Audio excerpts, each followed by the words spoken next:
Okay, I'm recording.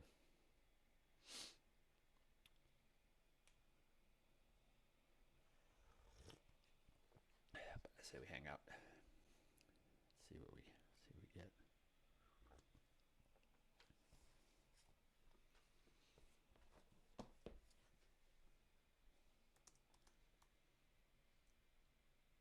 Cool. We'll give it a couple more minutes to see who joins, and then we'll get started.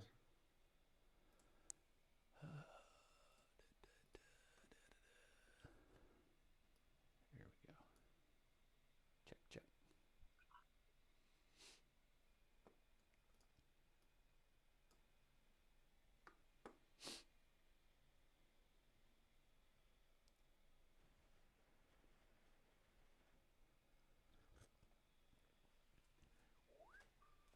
Hey folks, how's it going? Hey Blair, how's it going?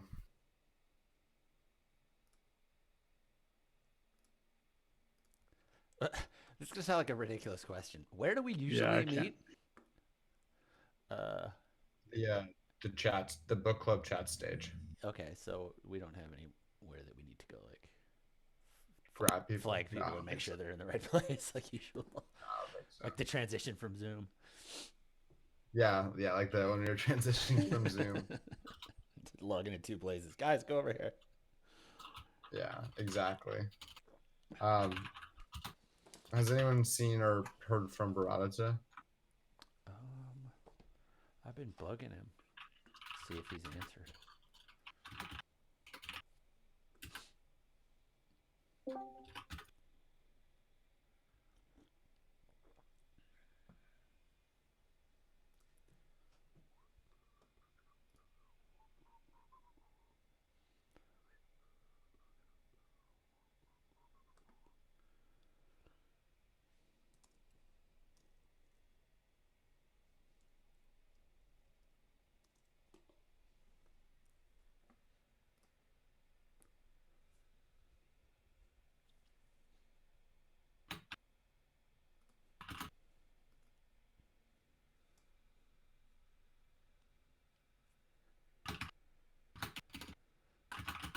Can anyone hear me?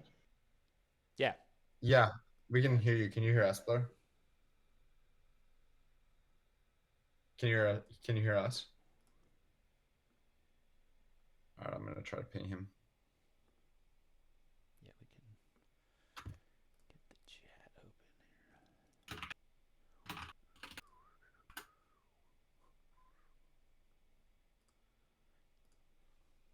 open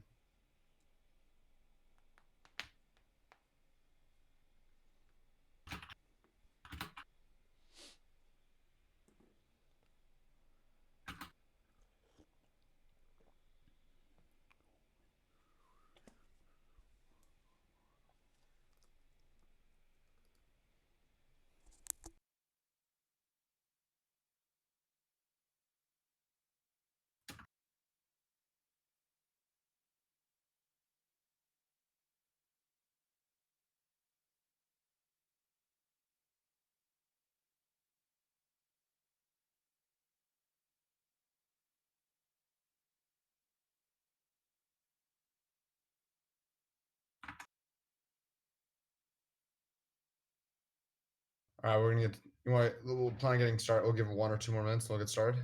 1 more minute. Post something on Twitter real fast.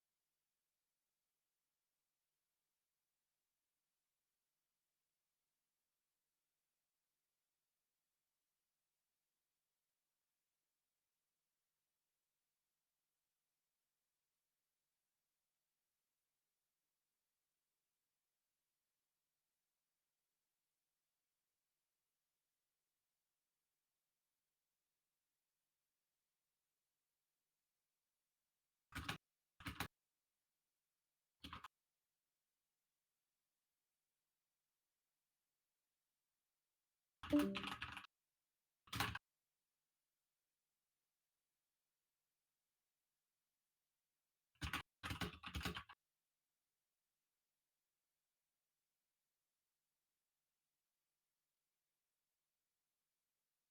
right, cool. Should we go ahead and get started?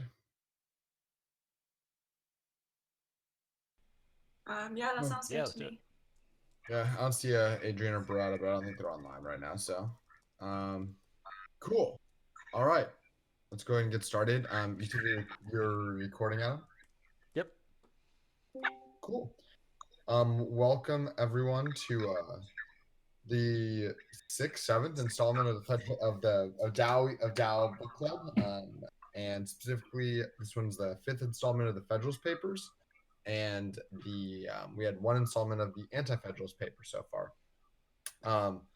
Really fun book club so far. Today we wanted to do a couple things. First thing we wanted to do is give a quick introduction on DAO Rush Week, or on the Federalist paper book clubs. You know what we are, why we got started. I think Nish is gonna present on that, and then we want to spend for all the people whose first times it is, we're gonna do a summary of the first 10 papers, and of the Anti-Federalist paper, kind of level set on where we are now. Even though I think a lot of the people, about half people, have been on most of the call, I think it'll be good to do it all, to videotape it, to kind of level set again going forward for anyone that wants to join. How in the world do we That sound keep good, this everyone? to an hour? Yeah, I know. We're gonna have to be so disciplined. We're usually so bad about this. So we're gonna have to be We so can barely disciplined. keep it to an hour with like 2 papers. Right. I know. This is Okay. it's like we're doomed. I can already say we're doomed. But I have faith in us. I have faith in the power of this book club. All right. So to start though, let's do it. Nish, you wanna walk everyone through the slide and do a quick presentation on what we are and why we do it? Yeah, sure. So basically it started off as a spin-off from one of the Summoners monthly calls, the DAO Summoner monthly calls. And basically we were just riffing off and discussing like how, like what sort of documentation or for like previous leaders who have thought about these problems before that we can look to at least begin the discussion on how we're going to do this Web3 governance thing using technologies that we have today. So someone suggested that we looked at the Federalist papers. So that's why we started this bi-weekly meetup of just reading papers a week. So far, I think the common thread has been that, you know, even if this document is like 300, 400 years old, we're still seeing the same common issues, which is, you know, just the problem of bringing humans and getting them to not fight and to collaborate and do something. Yeah, that's how I got started. And now we just wrapped up the 10th Federalist paper out of, I think, 80 something. So we have quite a ways to go. So yeah, I mean, what we'll attempt to do in this call is to summarize the kind of key takeaways from the first 10 papers, which I think introduces their points well, and it includes number 10, which is one of the most famous ones, I think. Yeah, awesome. Thank you, Nish, and yeah, totally agree. And for what we've the other kind of clerical thing to say is, if you are interested in joining, we additionally have created a DAO. We've created 2 DAOs actually, one for the Anti-Federalists and one for the Federalist papers. And for each session, each book club session you attend, you are granted a share in the DAO. As Barada calls this, proof of knowledge. That each share proves the knowledge of showing up to these calls. So in the Discord link, you'll see, and you'll go find the links to the DAOs to request your shares for this meeting. So please go do that to make sure your knowledge has been approved and recognized. Cool. Well, we can, does anyone have any questions about the book club? I know most people here kind of know about it already, but anyone have any questions about the book club?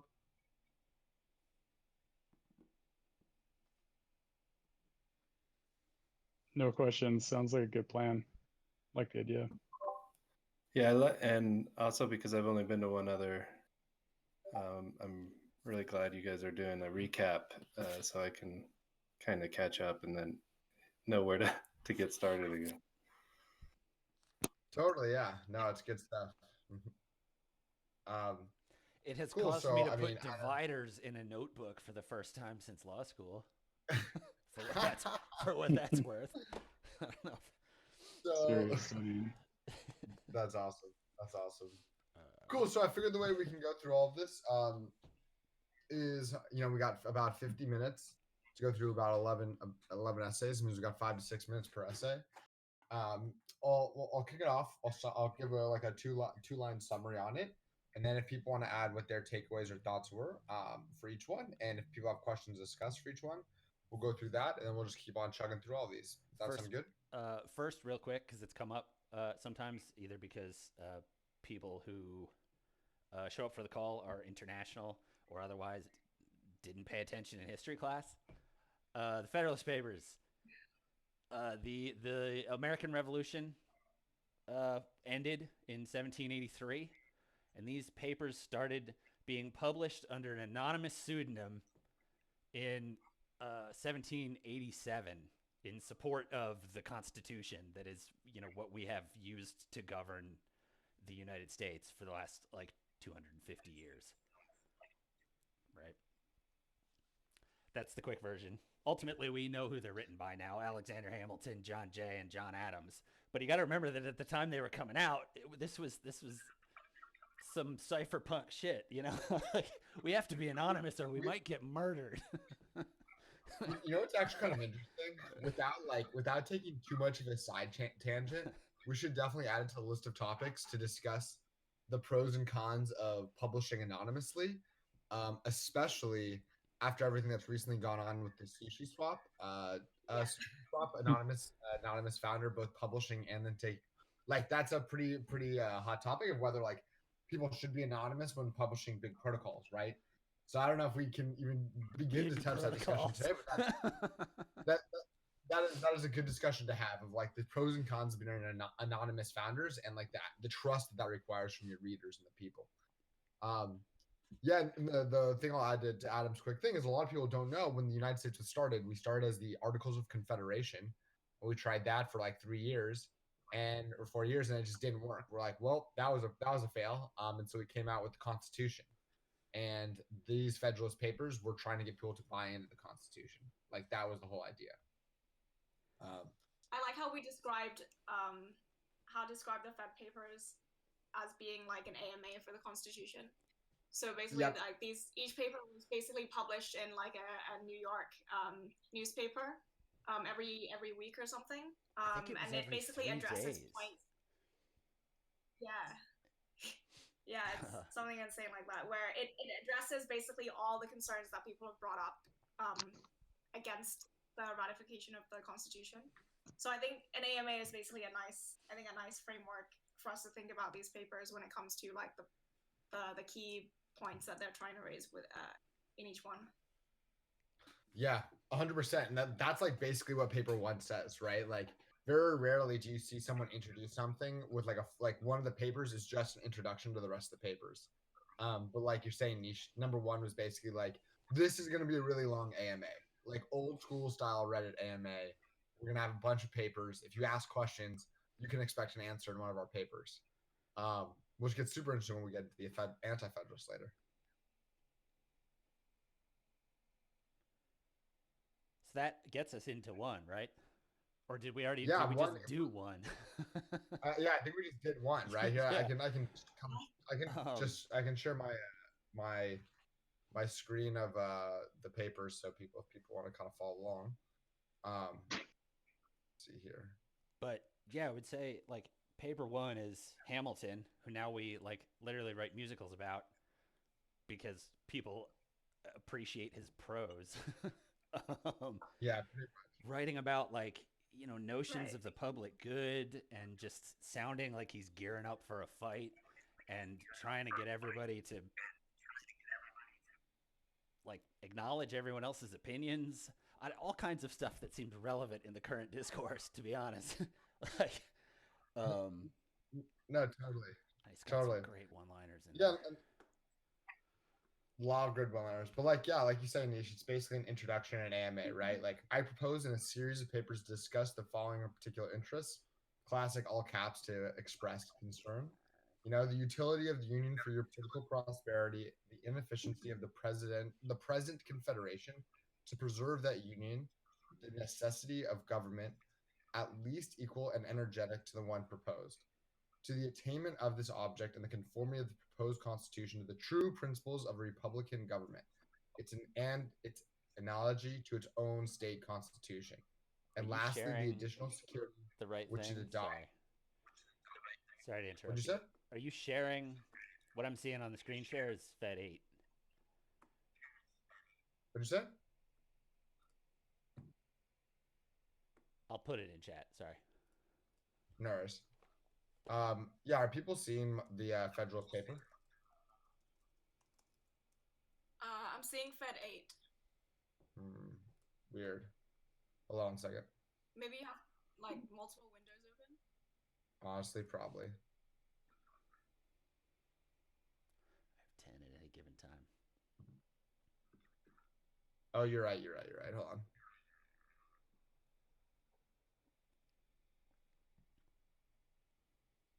Is this the right one now? Yeah. There we go. Sweet. Cool. Yeah. Okay. So I was just reading. I was As reading you were. this line. We'll fix it in post. I was reading this line here, basically introducing the topics, and then this line is in the AMA. I shall endeavor to give satisfactory answer to all the objections which they have made their appearance. And yeah, that's number one. Should we move on to number two? First, Yeah. I gotta call out my favorite aspect of this part: the phrase "disdains ambiguity." Like he talks about how the establishment of rules to maintain the public good and freedom is an exercise that disdains ambiguity. We have to talk about this until everyone is exhausted. Like, strap in, you know.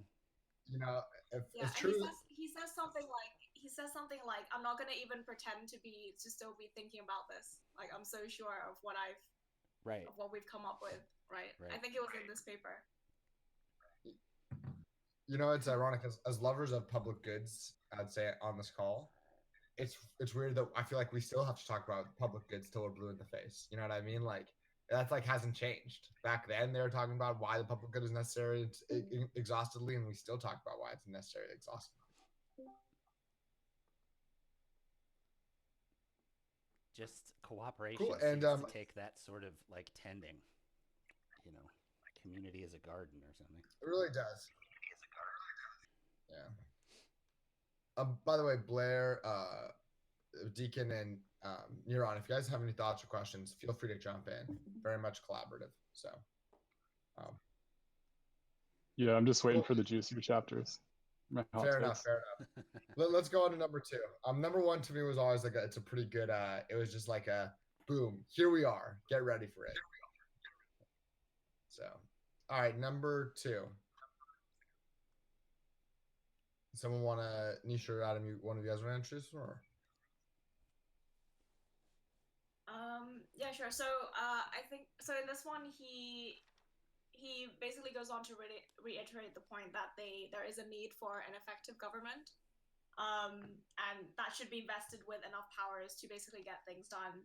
And you know he was arguing for kind of the advantages of a union as opposed to the independent states. So the main arguments I think he made in this was that a union is less affected by like local issues, so they're able to make more moderate decisions. And then under one government, the best people in the whole of the country in all different states will be able to bubble up to kind of this to this one entity that's able to effectively govern the country, as opposed to be concerned with like smaller independent state concerns.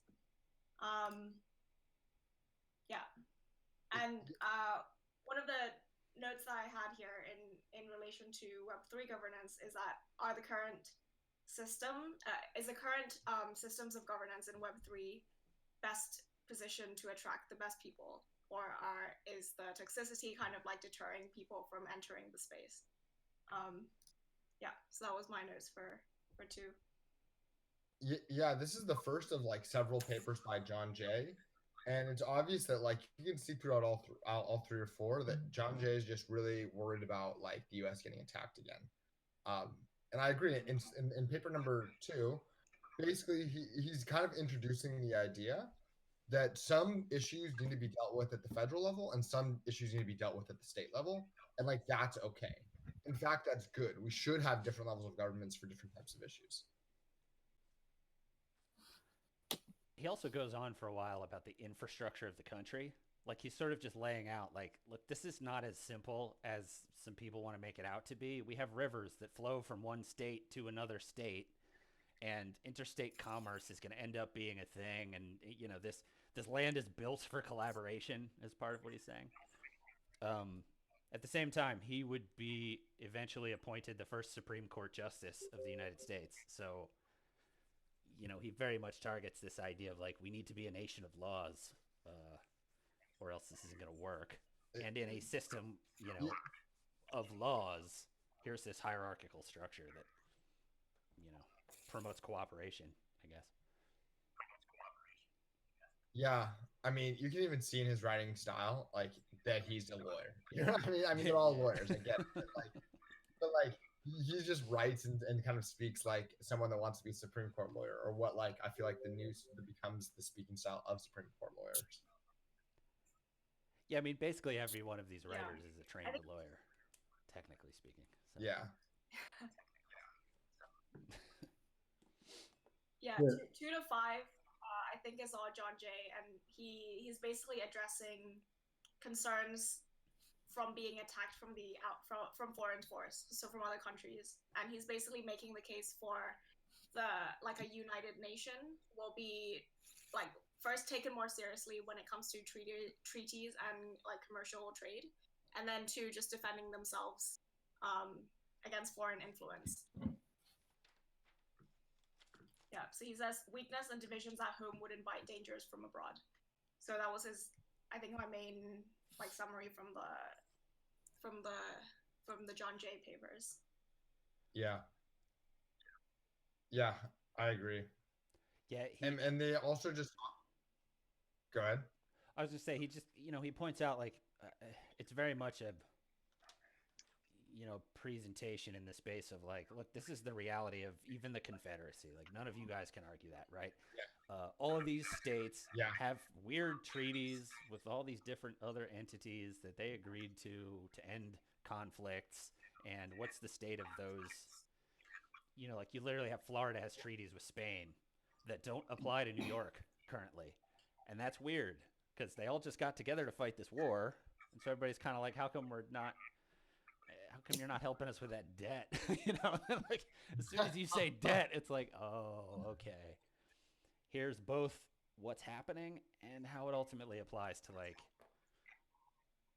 DeFi, fuckery. Like I don't know what else to say, right? There was a moment about Web3 and the onboarding friction, I guess. Like what I'm wondering, like I kind of see that friction as maybe a good thing when it comes to like building communities, because the people, it's not just for anyone. Like it takes a little work and it's hard to get into crypto. Right. So yeah, I'm wondering like, what were the filters that he was thinking about of the federal government? Like, what did it require? Like land ownership or something, or what was his proposition of the people that would actually be part of the federal government? Yeah, I mean he 100% breaks into that. Like, that's like his next paper. Actually, it's all about like how could people enter the federal government, right? In number 3. Good segue. It's a good segue. It's a good segue. I'll say at a high level, like number 1 is about introducing the Federalist Papers, and number 2 was something that like is the first time we see it. I think that it becomes a prevailing theme across all the papers, is that like a very realistic view of what's going on. Basically, they're like, we're not going to argue about hypotheticals. We're going to just like we're going to state how things are and the best mechanisms to both affect those mechanisms. Like incentives are incentives are incentives, and we got to understand that, right? You know, it talks about a strong sense of value and blessings of union induced to the people at a very early period to institute a federal government to preserve and perpetuate it. They formed it almost as soon as they had political existence, right? So basically, as thing like once we had the idea of politics, federal government came into play. So it's like AMA on Federalist Papers. Second one is like we can argue whether or not there should be a federal government, but it's going to happen anyways. And then you get to number 3. Everyone okay to move on to number 3? Well, I just wanted to call it real quick, just like looking back now in light of the world we live in. He drops a line about something like, I have often taken notice that Providence has been pleased to give this one connected country to this united people. And I think that's really interesting context, because when you're talking about, creating community, and the idea that they went into this is like, these English people showed up and it was their like divine providence that they just like ended up in this country, and it was all of its riches were bestowed on them, and they kind of had this homogeneous kind of language and views and religion and all that stuff on which to build. I think that's like an important context, even though later on they argue, factionalism inside the country could rip us apart and stuff, but they're really viewing this as like, we were given this, even though despite they're just like massacring Indians the entire time, but they kind of view it as like their providence to have this, and they are like one united group. Yeah, I mean, that is like very, very true. And it's like back to Deacon's point as well. It's pretty interesting in the sense where it's like that was like in founding paper number 2, this homogeneity which they speak of. And then the country, what the US is now, with like at least for a long time, is like this melting pot of different cultures and ideas, this place of so many different languages, so many different religions, like basically instead of a homogeneity, a heterogeneity attached to the same principles of government, right? Which is pretty interesting how it morphed, right? Right. It makes you think, kind of, Deacon, like what you're saying, like, right now we're all in crypto because we believe in very similar ideals and things. How does that shift as we introduce new people into the Web3, right? As newcomers start and we tell them about this new idea, about these new constitutions, about these new governance mechanisms we're introducing in the Web3 world, and we have more heterogeneity in the Web3 world altogether, how is that going to shake out, That's a good point. I wonder if papers like this help make the align heterogeneity in the future as well. You know what I mean? It's an interesting, I'll say, like, as it relates to the broader point about the extent to which we now look back on a lot of the behavior of these men as problematic. Just watching the existing dance already happen between the like, here's the definition of human rights people, and then here's the definition of human rights people throughout the course of 85 papers is remarkable. You can see the guys trying to lay what is a political fight that like Hamilton took up around slavery and eventually had to give up because otherwise the whole thing wouldn't pass, and like stuff like that starts playing into the whole thing, and you can see them already grappling with the same stuff that we are today in the United States, at its sort of baseline level.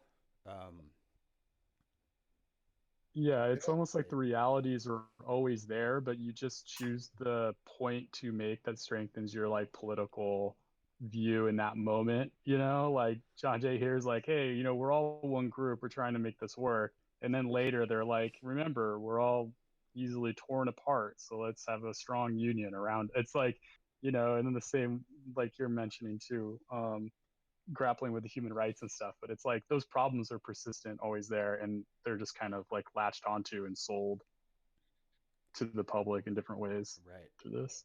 And I would say, there's two really effective sort of rhetorical tacks in here, right? they in the papers boil down to providence and the public good. You know, you can get people to rally around the idea of the public good, or you can get people to rally around we should have this shit because it's ours.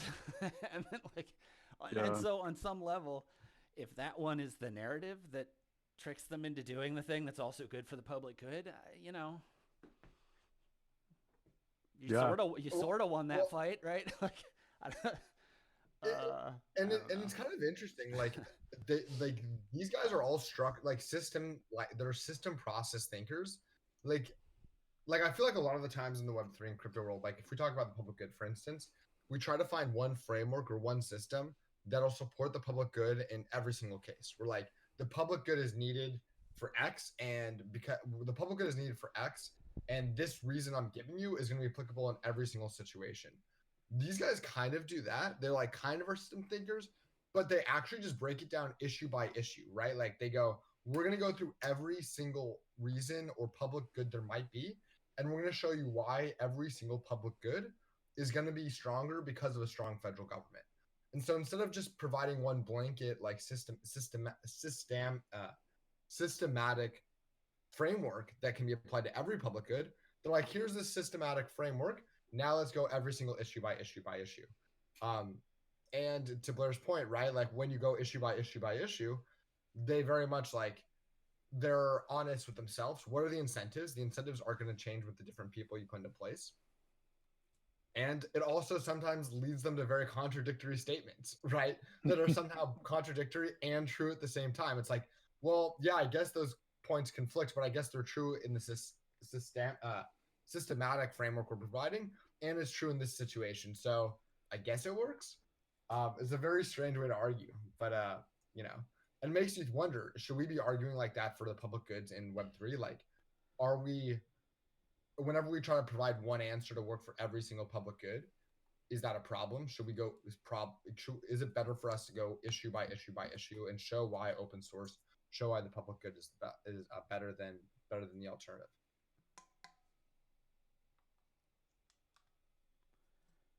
Cool. All right, let's go to number. I would say broadly, it sure seems like that's what the United Nations wants us to do when they say, everybody, here are the 16 most important things. But that's not really related to crypto necessarily. It's just an attack vector I've considered for how to take on those, you know, how to agree on what is the public good. Yeah, that's fair. The UN 16 SDG goals, is that what you're talking about? Yeah. Yeah, that makes sense.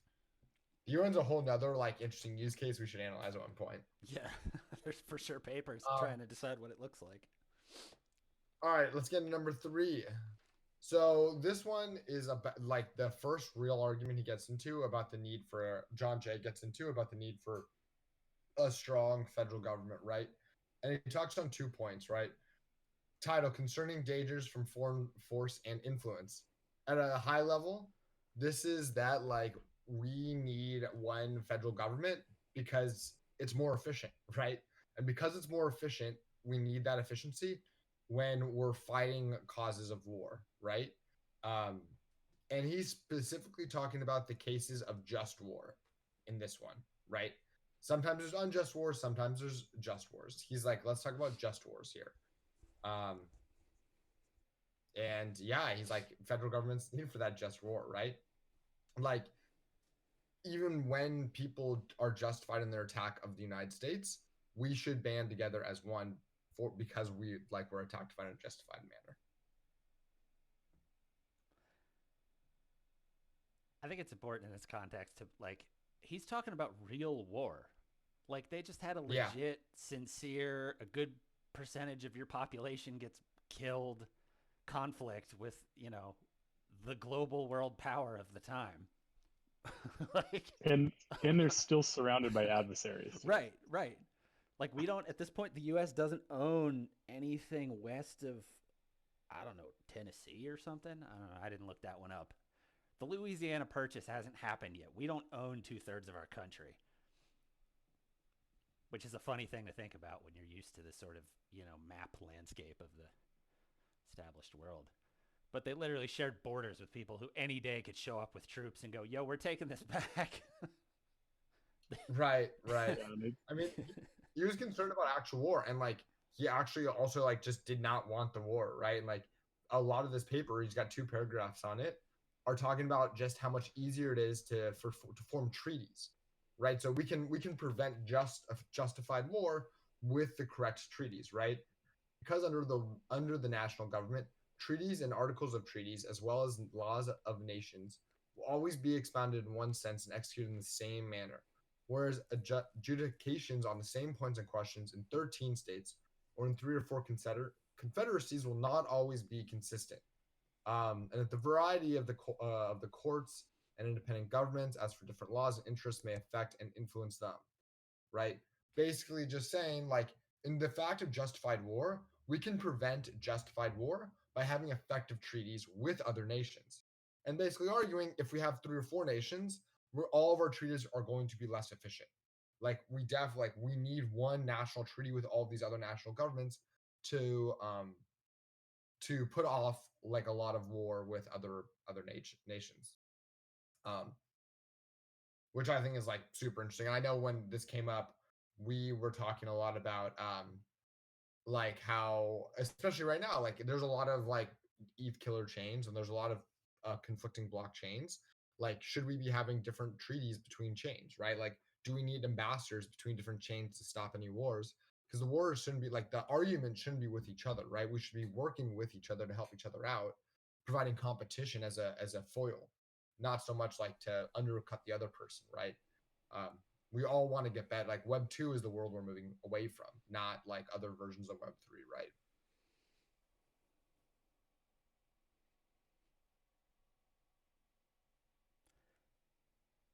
Yeah, I think the idea of he says, there's just it's just and unjust wars, but he even goes kind of broader than that at some point. He says just causes. Like they're we have for the last couple generations, most of the conflicts, most of the armed conflicts in the world haven't happened because some monarch was bored. Like in the 100 years before these papers were written, there were wars because a king was bored, as far as they can tell, right? From the record.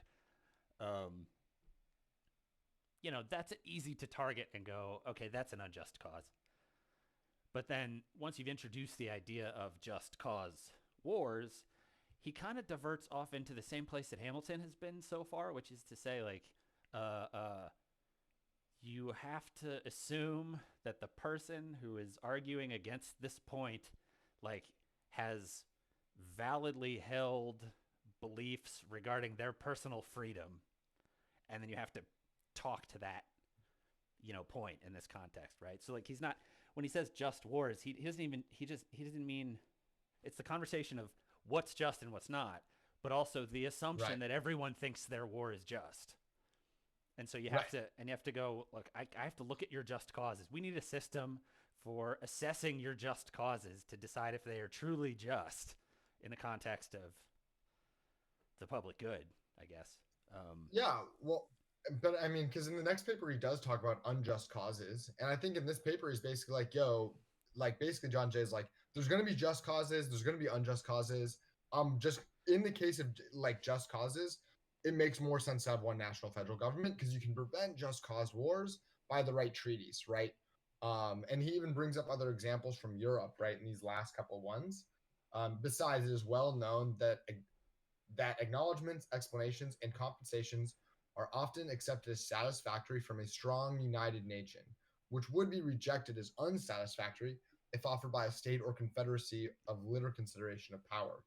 In the year 1685, the state of Guinea offended Louis XIV, endeavored to appease him. He demanded they should send their Dogecoin, or chief magistrate accompanied by 4 of their senators to France to ask his pardon and receive his terms. They were obliged to submit it for the sake of peace. Would he on any other occasion either have demanded or received the humiliation from Spain or Britain or any other powerful nation? Basically saying, like, listen, we're going to have to develop treaties. We are going to be in such a stronger place to develop these treaties as one united nation rather than 5 confederacies. Like, we need to band together because it puts us in a better position for arguing for treaties when we talk about just wars. So, and then that brings us to unjust wars. If we go to number 4 real fast. Right? And basically what he's saying is like, okay, in this one, right, again, at a high level, is basically saying there are just wars where people deserve to go to war, and there's unjust wars where people are like emotional. And he specifically talks about kings and queens and the royalty in that regard. But basically says when people unjustifiably come attack you, it's also better if you have 13 states combined as one armed force, right? Like, whether people are justified in their attacks of you or unjustified, to develop treaties, one nation is better than 13, and to defend yourself, one nation is better than 13. And that's his 2 points on these wars. It strikes me that a lot of the conversation in this part is, as it relates to DAO things, is about scale. New York as a state is not a big enough, cannot operate at large enough scale to take on the Empire of Britain, like, repeatedly, right? Great, or whatever they were, whatever the name of the empire was at that point in time. Right. But everybody together, it's just like, just enough land mass to be a problem to a country of that kind of power, right? Like at this point, you're talking about an empire that's capable of controlling India as a land mass. Like, New York's just not big enough to, like, I guess they could defend just their coastline, but if you just, all they need is an agreement with Pennsylvania, and you're screwed again. Like, anyway. So, it applies to, DAOs in that sort of the protocol space, which is just like, as things scale up, X, Y, and Z things happen, whether it's a nation or a protocol or a community or whatever. And, like, the thing that I don't think has come up yet, but that comes up repeatedly in our conversations is, like, they're talking in part about carving up land at this point, right? So there's a scarcity. Like, the land runs out eventually, and then you can't have people own that land, like, privately in the same way that you currently, which means, like, maybe some of these things where, like, in a system of infinite protocols, maybe the system just solves for the right answer, and we don't have to worry about whether or not everyone is going to go to war or not. Or could we even have a treaty? Because it just might happen so fast. Like, and scarcity. It's at. I think what you're talking about is a really good point, and they definitely talk about it in future papers as well. But I think it honestly strengthens the argument to have more of the, like, tip the hat to Niran and tip the hat to Deacon as, like, 2 people actively working on combining different DAO like structures, right? Like, DAO, like, these, like, 2 papers so far are huge arguments for DAO Rush Week and for things like DAO House, which creates, like, these aggregations and these similarities and agreements between DAOs, right? Whether that's different DAOs with different ideas and content, like on DAO House, or whether it's DAOs with different protocols, as like DAO Rush Week does. And, like, you have Aragon DAOs, you have Moloch DAOs, you have DAO Stack DAOs, we got Panbalacox DAOs. Like, we got so many DAOs all under the same, like, roof. And, like, we're starting to see the first forms of treaties happening in the Web3 world across DAOs. Especially when people come and say DAOs governance is bad or DAO governance is good. Having us band together makes us stronger, whether people are justified in their attacks or unjustified in their attacks, right? So I just want to comment on that and say that I think that is actually an example of the anti-federalist position, in that these are loose confederations of alliances under a aggregation in which they can all cooperate under. I think that's enabled because they all recognize the value of the common good, or the public good in this case, being the infrastructure that they're building and sharing. So I think that you could also extend, like, one thing running throughout all these papers that's never questioned is the idea of private property rights. And that's just something ingrained in, like, Western traditions. But, you could imagine, like, how would this change if land in this case was viewed as a public good, and, like, would you achieve more, would you be able to have more success in, like, what I'm saying is maybe more of a confederate structure of DAOs nested on top of each other in the case where land wasn't a scarcity, wasn't a zero-sum game of ownership. Like, I think that's one thing I think about when I read the Federalist Papers. I think that's a really good point. Like most DAOs haven't gotten to the point where they necessarily see threats from other DAOs. Like they're doing different things with different people, and it's not like they're not playing any zero-sum games. But there are some DAOs that are playing zero-sum games, and those are the ones that tend to have tokens in them. And I think that's when this question of whether the anti-federalist approach or the federalist approach is better is going to really come to a head, because I think it's going to be very dramatic when this sort of thing starts to happen. Like the land and the environment that we're entering into is the tokens. The borders that we're coming up against are the tokens, and I think that's going to be a problem that we're going to have to solve. Yeah, there's going to be similar kind of compromises that need, or alignments that need to be made, right? So if like two DAOs with tokens can align each other by swapping tokens or something, and holding them as the DAO, I could see that as like a compromise, similar to like, well, you get this side of the river and we get this side of the river, or whatever, you know. Right. You want to, all of a sudden that river, it's in both sides it's in both sides' interest to keep that river like fishable or navigatable or whatever. So you get this, it's a compromise that one side or the other doesn't own it, but they've created alignment to keep that river clean. Yeah, and it's kind of what all three of you guys are saying. Kind of goes back to something that Adam loves to talk about a lot, which is like, what's the scarce resource, right? And in like a couple DAOs, we argue about like whether it's, you know, in the modern, you know, the old time world of fish and land property, right? Now we're arguing like, is the scarce resource community, or is the scarce resource actual monetary value? As the DAOs with tokens are like, the scarce resource becomes monetary value. Where a lot of the DAOs where it's like more about contributing ideas to the DAO. It's actually community network. And the question becomes, are those the borders we need, we need to pay the most attention to when the borders between DAOs would share the same scarce resource, or is it between DAOs that share different scarce resources that we should be concerned with the borders? Yeah, that's interesting, and it's kind of one thing that's not really even possible, I guess, to like say that. I guess a DAO could say like, if you join our DAO, you can't join this other DAO. You know, right? That'd be crazy, right? Like. But I mean, it's easy enough to, I mean, there's not anything like binding identity in the sense that you couldn't just spin up another address or something, you know, but yeah, maybe in the long term, maybe not.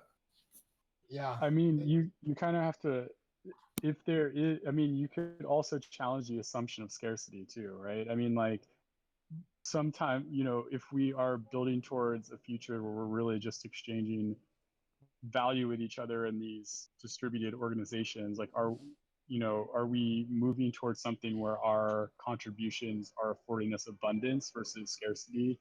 And I don't think that there's anything inherent in like the structure of a DAO that would necessitate them viewing any resource as scarce. And I think the openness of a decentralized community is what makes them, you know, a DAO. Like, if you're talking about closing off a DAO and like making it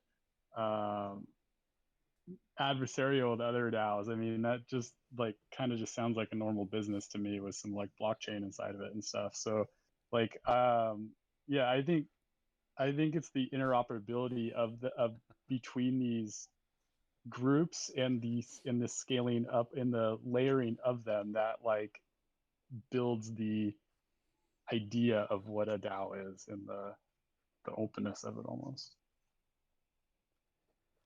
I think it's funny that this form of government. Okay, so coming off of this paper, like, what he's literally we're on 4 now, right? 4 or 5? Yeah, I don't remember. The notes I had for 4 is like, he lists the things he lists quickly as not just are getting stuff, personal grudges, and revenge. And then he lists justice or the voice and interests of the people as the just causes. And I think, like, what's funny is when you say it that way, it feels very like, okay, this is applicable to this DAO thing and this democratized, like, whatever, decentralized system. It's done really well at solving for solutions that are just a corporation, as you would have described, like in the state of the world now, 200 years later. Like, corporate market economics sure seem to rule everything. Capitalist, I suppose. That's why it's interesting that it feels like technology is leading us back away from that, though, because eventually that hits a ceiling of, okay, what can you achieve, right? Yeah, and I actually think that's like a really good transition to number 5 as well. Sorry, as we keep on moving along, I recognize the time. Because like of actually what you and also Blair just said, right? Like, if we talk about the article, like in articles of like confederation or a constitution, a federal constitution, what John Jay's number 5 paper is saying is actually saying that an articles of confederation won't work and why we need a strong federal constitution. Basically saying, so if the first two were about it's stronger in just wars for us to all be banded as one, the next one was it's stronger in unjust wars for us to all be banded as one, and then in the next one he says it's strong. It's better in when wars inevitably break out within itself, like within our own country. When wars inevitably break out, it'll still be better to have one federal constitution rather than a bunch of distinct nations, right?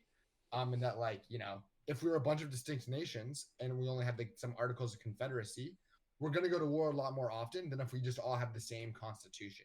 And he uses a lot of examples from Europe about how their wars broke out between bordering nations because they were just like confederated nations.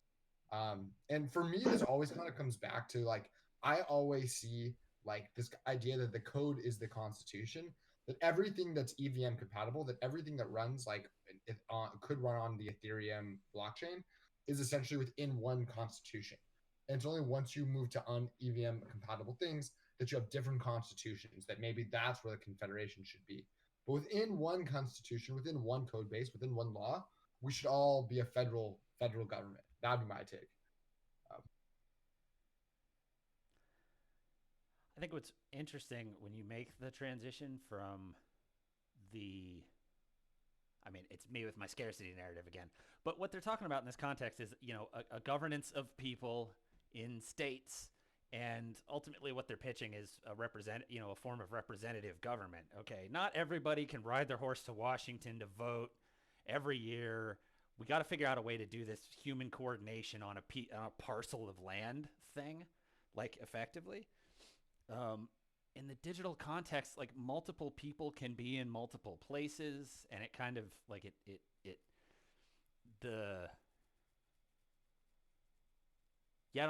sort of comes back to that same thing of when things start to get more granular, you get this strange context where, like, how does the whole thing break, or how does the brain thinking about this break once you're like, I can actually be a citizen of 15 countries at once, because that's about where my time taps out. So I have aligned interest with this multiple of overlapping things. That's just it's just very different from, I live in California in some land. I'd rather it doesn't burn down. Those are the laws I'm going to vote for. You know.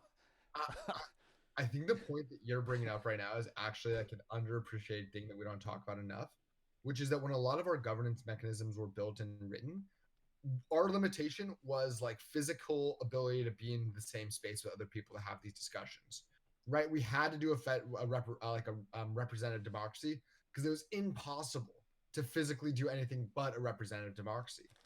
But with the inventive technology and the internet and things like DAOs, we've now changed that concept where the limiting factor is no longer physical presence. You can technically be present in as many conversations as you have time as you can, right? So now the limiting factor in question is, what is the right balance? Now that we can, like, we've like unleashed that limit of the amount of conversations you can be in, what is the actual right balance of like representative versus direct democracies, and for efficiency's sake. So Right, like you have to deal with the thing that I have to bring up all the time. And it like if you want to get something done, a hierarchy helps. Like people have to have ownership of tasks. Teams need to have leaders. Like that's an emergent structure of the effort of humans to cooperate. It's not just corporate drudgery. Like on some level, you have to have this structure. And so the question is like we're just always trying to find this balance of like, okay, what's the way that most people don't have to think about it? They can just do the thing they care about because they're free. But also we trust people up the chain and we trust the process of the chain such that decisions get made and they're ideally for the public good. So as we move to number 6, I have a quick question for the group, which is like, do you guys agree or do you guys disagree with this idea that a federal government helps prevent more wars within a country, or an Articles of Confederation will help prevent more wars within a country? Definitely federal. You think federal? I think I'd agree. Is that because they have some muscles to flex against their members? Like they have the military or that they can boss people around a little bit. To me, pretty much, like if you have a majority of the power in the federal government, well, all the states have already given their resources to the federal government. Your own resources will be used against you to suppress your dissent. As a result, you just stay in line. Yeah, it's an interesting. It strikes me that in the context of all this stuff, and that also lives right at the place where it gets weird because it's digital, is that there's ultimately like a gradient of things that will cause one to come to the negotiating table to have a conversation about ceding some of their rights in favor of another thing, right? That they're either getting or experiencing or whatever, right? Like this could be bandwidth space, this could be, human capital, whatever. And on one side you have mutually assured destruction, and on the other side you have the notion of a public good. And you can kind of tokenize and think about both of those things, right? If we both commit to using the same token, like hard-coded into our thing, if that token tanks, it's like the river being filthy, and now none of us can use it. And so you're protected both by the idea that we both want this river to be healthy, but also if either of us really messes up the river, it hurts both of us, right? And so you kind of have this military power lives at the side of mutually assured destruction. I'm not going to attack you because you have missiles pointed at me. And then on the other side, the cooperative public good place is where, like, I don't know, experiments like communism have historically failed. I don't know. Socialism, I guess, would be better. Well, you could look at it like, say we had rage quit in every state, is making a stake into this federal DAO or whatever to that they're going to withhold whatever documents that we agreed on, and we're cool with that. If they don't, or if we all of a sudden decide we don't agree with the documents we initially agreed with, then maybe we would be able to rage quit, and if it's that, then I guess you would have to be like slashed or something as well. But having more free exit of like this isn't possible really in land terms and river terms, but in digital space, being able to exit one federal level kind of DAO and enter another one should be possible if it's like, or to fork and be like, well, we've decided that we actually don't like your public good and it's not a public good in our view, so we want to go over here and do something different. Is there a problem if that gets too frictionless? Like if you could rage quit all your money out of the defense budget anytime you were mad at the government, rage quit your taxes out of the defense budget, would we suddenly have no money to fight a war when we need it most? Maybe that's the best part about it. Yeah, I agree. I actually don't. I think Deacon's. I love that point. I think it's like actually a huge point. I actually say that rage quit and impeachment are two sides of the same mechanism, right? Right now, we when we don't like our federal government, we have to impeach our federal government, basically saying like, we have given you all of our power. We can't remove our power, so we're going to remove the person in charge of it. The other way of removing someone in charge of all the power is by removing their power. So whereas impeachment kicks out the leader, rage quit takes out the power. And so I think I love the idea of being able to rage quit from a federal government. I think that's like a mechanism we are missing as a country. So Yeah, right now the closest we have is like because Congress is vested with the commerce power, basically. Like they control the money. Like they are able to get things done kind of two ways. Like they can deploy force, they can make laws, you know, but also they can give tax breaks for things and they can impose tax penalties for things. And so a lot of times, like, anyway, we'll get to that later when they talk about Congress and all that kind of stuff. Like the same dance is just forever of human cooperation. It's all the same as it ever was. I guess you could renounce your citizenship and become an expat or something, but right.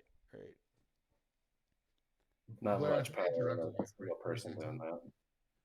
Yeah, I mean, I think from my point of view, I think military is the single strongest case for federalism in that it keeps out your defined group of who's in and make sure that the potential adversaries outside of your group don't come and take all your stuff, but also make sure that everyone inside of it agrees by the rules in place to protect each other's property. I just think of like at what point I think that the idea of giving power to the top of a hierarchy tends to accumulate more power in the top of that hierarchy. And I think something interesting that Barada brought up the other day was like, we had strong laws before smart contracts and we had guns, but guns always trump things. Now we have smart contracts and I think those trump guns. And that was really interesting. I thought about that for a while. And like, I think we're still in a place where guns always trump everything. We just had like we have stronger laws now. We have less friction in like seeing how those laws play out. But you're always going to need that power at the top to make sure that people just don't come and like, smash all your smart contracts or, make it so that the citizens can't even participate in any of the cool tech you guys built out. But does the very act of giving the federal government a military mean that all other decisions of power end up skewing towards the federal level because they have the guns? Like that's the that's so the thing. So it's a perfect transition to number 6. Well, go ahead. real fast as we transition to number 6. Sorry to interrupt. I do want to be cognizant. It is 11:07. Are you guys okay to go over a little bit more? Like, and how much are we okay to go over? Because that'll determine the cadence. If we're down to go another 7 minutes to 11:15, I'll push the cadence. If you're down to be a little more flexible to 11:20, 11:25, I'll keep it a more moderate cadence. How are people feeling?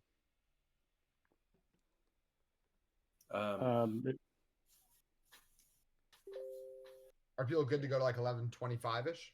11:20? Yeah. I'm good. Cool. Worst All case, right, we're recording, so I'll try to need a little time on what the homework will be. Yeah.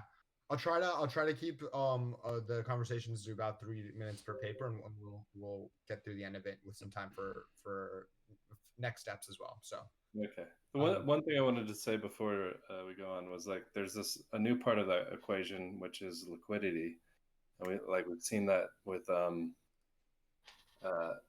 sushi and all these things that are happening. That it's guns, smart contracts, and liquidity, which may fit into the smart contracts, but the fact that you can these like vampire attacks basically between chains, it's an interesting new thing. We should talk about vampire attacks between DAOs at some point. Yeah. Well, this what's a vampire? Talk about what would adversarial DAO environment look like. I mean, What is a vampire? like Is a that something we platform should that sucks all the bring into liquidity out of another platform in order to function.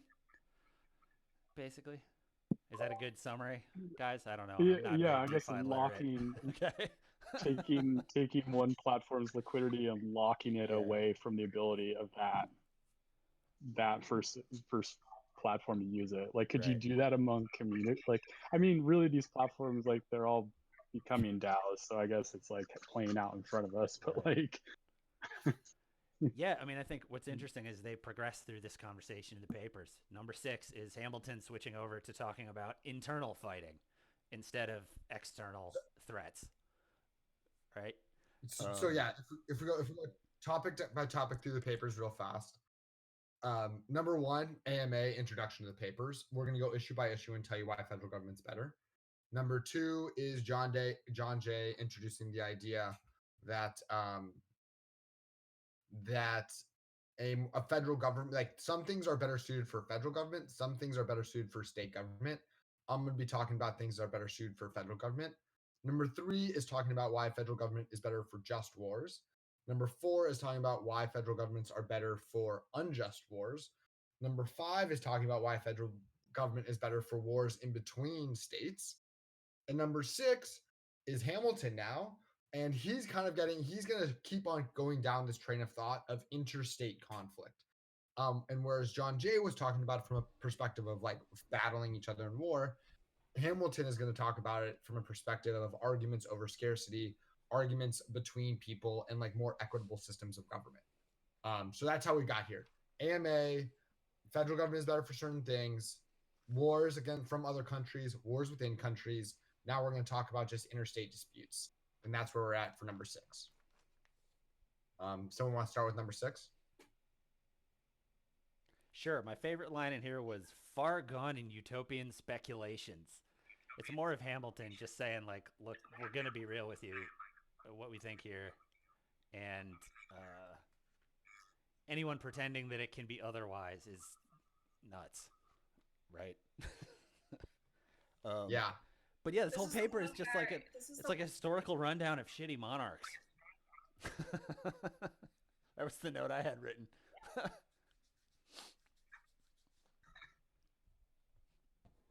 Yeah. I mean, sorry, what were you saying, Nish? Did you want to say something? Yeah, sorry. Oh, I was gonna say this was the one where he basically was like talking about human nature and that it's always gonna kind of get in the way of any sort of peace that could be trivially established if it wasn't like without a formalized sort of way to unite with each other. So basically he goes on, he starts by like listing the causes of hostility, and the first one being love of power, and then like rivalry or market competition, and then private passions. Yeah, so it's basically like emotion driven things that he's talking about here. I love the way that Hamilton talks as well, specifically because of what you were just saying, Nish. Like, he's like, yo, it doesn't matter who's in power, who you put in place. Like, people are gonna have disputes, and they're innumerable, right? The causes of hostility among nations are innumerable. He's like, no matter what, like, I don't care how you cut this up, people are gonna have disputes. We need to have codified incentives to make sure that we can resolve these disputes, right? And like you're saying, Nish, is like part of Hamilton's tactic to be like, this is human behavior. Like, stop pretending like we can change human behavior. It's all about codifying incentives to make sure we can anticipate human behavior. The one thing on that though is that I just am frustrated by his like reduction of like Greek history into supporting his points and stuff, and saying that like Heracles was like ultimately responsible for the Peloponnesian War and stuff. It's just so like reducing down a very complex historical event and like supporting his points when in fact, like, if anything, Heracles like strengthened the like central authority of Athens, which, like, you know, through a series of many steps and later rulers after him led to this like disastrous outcome. But to pin it all on this one leader and then like back up his point that yeah, we all fight with each other, it's like, okay, well, hold on here, bud. Like, if anything, he's doing the thing that you're suggesting, which maybe led to these other bad outcomes. But he kind of does that, like he'll go through history and then be like, see, this is exactly what I'm talking about, and it's like, all right. like cherry picking a bit. Yeah. haven't read the anti-federalist papers, but do any of them kind of like accuse him of cherry picking these like historical anecdotes to fit his? They more cherry pick the things, like they're like they less argue about like him cherry picking examples, but more argue about like ignoring other reasons why we shouldn't have a federal government, right? Like anti-federalists are basically like, no, you talked a lot about reasons we should, but like you just ignored the things we shouldn't have. Yeah, I mean, Spartan, Athens, Rome, Carthage were all republics. Two of them, Athens and Carthage, of a commercial kinds. Yet were they as often engaged in wars, offensive and defensive, as neighboring monarchies of the same time. Yeah, and I think this is the one where he starts talking more about like, some people believe that the commercial ties among us will prevent more wars because we're more aligned. But, here I can show you some examples of why that's not true. Athens and Carthage, and it's like, well, hold on. Like, that's, you just pulled that out of context. I mean, you think of like globalization nowadays and how many wars do we have between superpowers, because of, some would argue, our supply chains are like, completely dependent on each other. Right. And I think that's important to think of with DAOs too, and these decentralized orgs and our ties between us going forward. My takeaway was I thought I think he was kind of saying what you are saying, which is that like I think he's saying that commerce, as long as if you create commerce between different countries or states, there will be less reasons to go to war, and that these Greek examples were examples where they didn't share commerce and they went to war. Well, I think he's saying it's insufficient conditions, because doesn't he say that despite even of all of these city-states, the two that were most commercial are the ones that ultimately fell apart, with the example of Athens and Carthage, Yeah. But, I just think that I think that there is a tie that is important when we're cooperating together in terms of just the commercial interest, and I think that maybe that is sufficient that, if we're all aligned towards building common goods and we're all finding more our metric of value increasing individually, we kind of look at each other and it's like thumbs up, the pie's growing, I think that is an argument for the anti-federalist case. That's fair. That's fair. I mean, that's their point, right? And so the thing that's interesting here is they are trying to, however apocryphal they turn out to be, they're trying to refer to the most recent otherwise version of a republic that exists and try to break down what happened with that experiment, right? And they're trying to do it in 500 words. So, I mean, maybe they're wrong about that, but the point holds. People have tried experiments. Wars have still been fought. What can we learn from those experiments, even if only theoretical, right? And so I think his point is just and I feel like this one holds. He's calling me too optimistic. Yeah, well, it just can't be purely commerce, because commerce as a weapon doesn't favor the public good. It favors conquest. That's and I think the last 200 years of American sort of, or I should say United States, global politics, So, as we gotta move on to the next paper, but I do want to leave us all with the last line he writes, right? An intelligent writer expresses himself on this subject to the effect: neighboring nations, he says, are natural enemies of each other unless their common weaknesses forces them into a league of a confederated republic, and their constitution prevents the differences that neighborhood occasions, extinguishing their secret jealousies, which dispossesses all states to aggrandize themselves at the expense of their neighbors. This passage at the same time points out the evil and the remedy, right? Basically saying people are going to fight. We need to join into a confederated republican that has laws to prevent that, right? That's kind of what he's saying. And he talks a little bit about number 7. Actual rebellion that had just happened in Western Massachusetts. Yeah. Cool. 7. Someone want to get into this one? That's some of my favorite one-liners in it. It does have all these papers Deluged that in got blood. great one-liners. That's bars.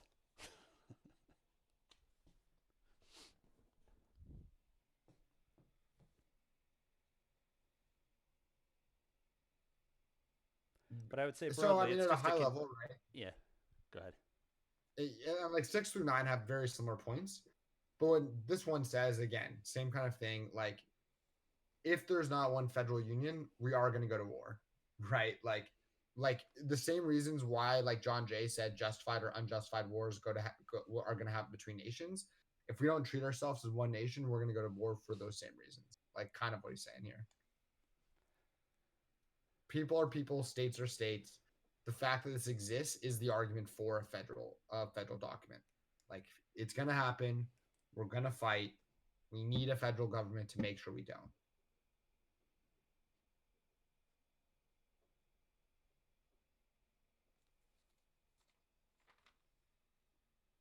Should we jump to 8?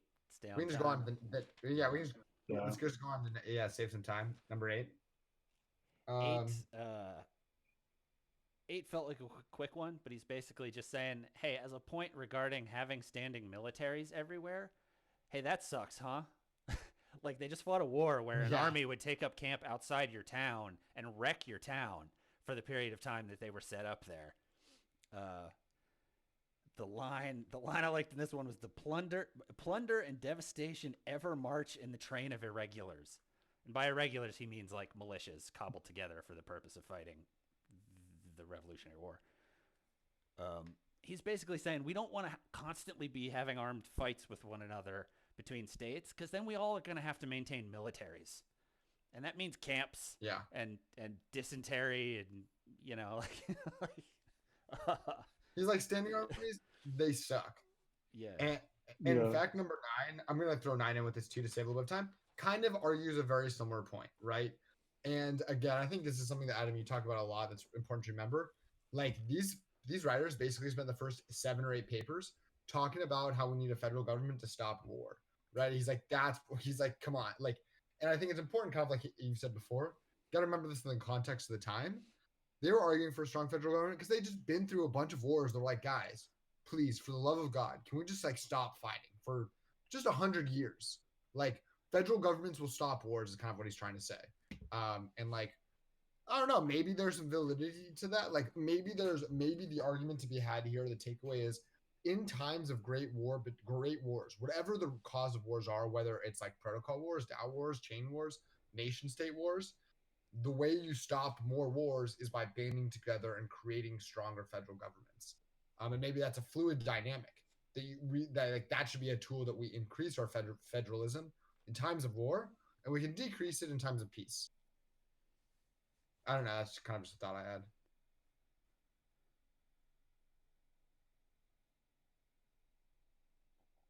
Yeah, I would say 9. He's chasing down, you know, sort of like principles of civil liberty. He talks about different, like, other previous experiments. And I think this is the first place he sort of introduces that the idea of a constitutional republic has not been done exactly this way, right? Like, we get to do these weird high volume protocol tests because code was invented, but he's kind of talking about the same thing here, right? Like, here's this 1-pager white paper on how this country is run.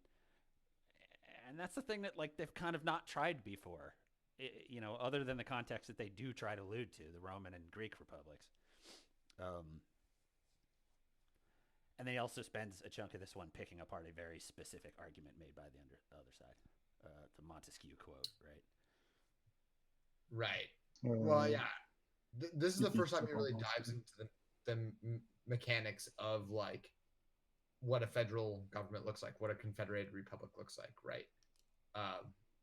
And really starts to talk about the manners, like the mechanics of it, why we should have different levels of government and why they should be confederated, right?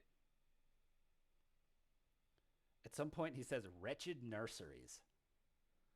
That was a great phrase.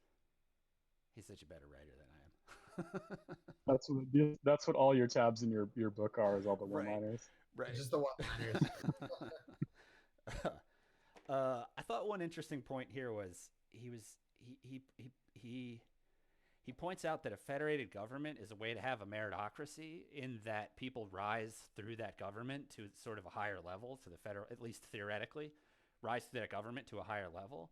Whereas if you chase the granularity of what is the governance layer, like, too deep, you end up elevating. I think he says unfit people seeking like petty office or something like that. Which is a very interesting conversation in the context of of protocols and DAOs and stuff. Like, what is the granular unit of control at which you stop saying, "Hey, the people get to vote on this directly," and then it happens? Right. If you give the idiots too much power, dumb shit happens. It's like, it's just part of governance. I don't like. We can't act like we're all infallible, even if it's out of what we think is the justice. Our equation of what's a just cause. Some of this, back to what Deegan was saying about friction and stuff. Like, you want friction in a murder trial. You want due process if someone is accusing you of murder and you might be put to death for this, right? Like, and so some places we have this funny situation now of going, okay, we could eliminate friction, but should we? Like, that was my dump on 9. Yeah, I agree. He talks about eliminating friction. And the other thing I think I love about this paper that I want to point out is this is the first, what he actually is talking about here is the first example of decentralization of government. Basically, he's like, yo, we used to have all of this power confederated in a monarchy. He's like, we can still get the same benefits of a monarchy if we just decentralize it to a republic. And the republic going to do the same things the monarchy did, but now it's like 5 or 6 people opposed to 1 person. And I think it's one of the first forms of decentralization. Monarchy to confederated republic is how we are decentralizing that governance code. And I think that's super interesting. Even at that time, he recognized the need of a power of the monarch, but also recognizes the need of decentralization.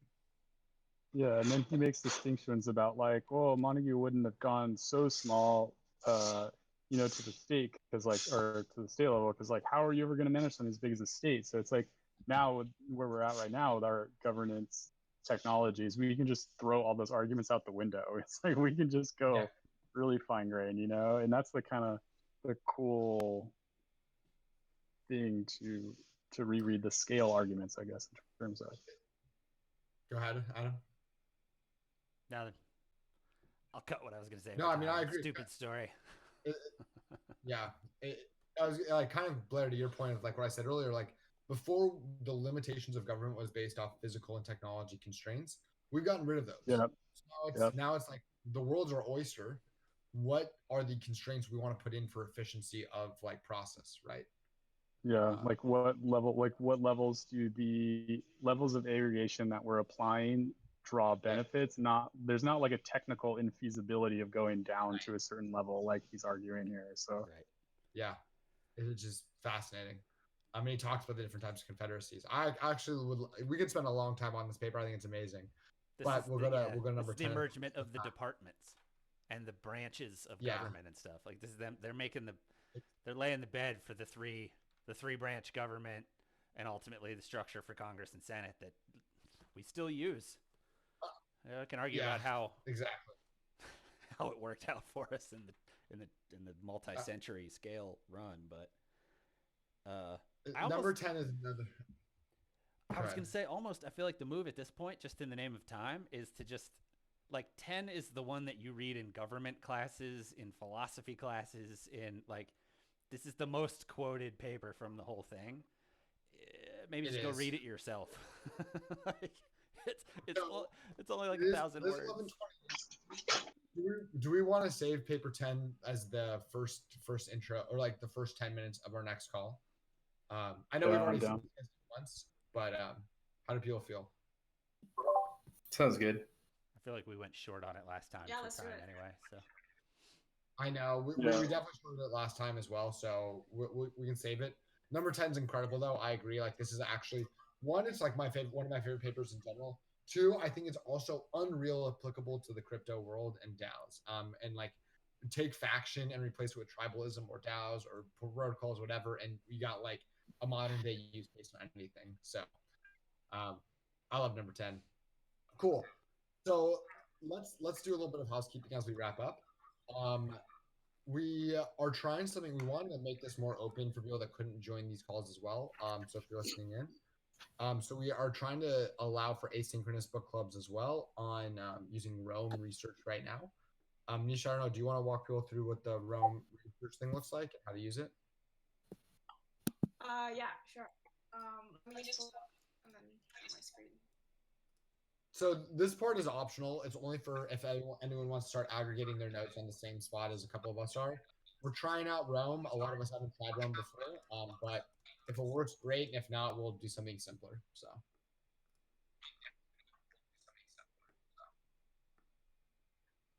Some permissions. Can you? I can share my screen. And then I'll just walk through it. Yeah. Okay. Because I think I have to quit Discord to like do the settings.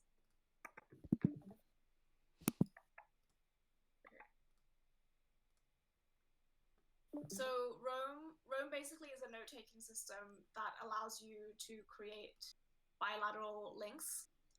It's like a graph system where you can basically connect different ideas and different concepts together in like a non-linear manner. So it's a very interesting way. I've been using it for a few months. It's a very interesting way to like build upon ideas without constraining yourself to a topic. So for example, if you go to, let's say, like Fed 910. Yep, so this is the Federalist Papers. This is the table of contents. We are 910. Yeah. So you can see that we see like our own notes, and it's like attributed to the author, so that we don't go and like overwrite each other's notes, and we can kind of build upon the ideas. And you can create links to things like factions that creates a page full of everything about factions that we discuss.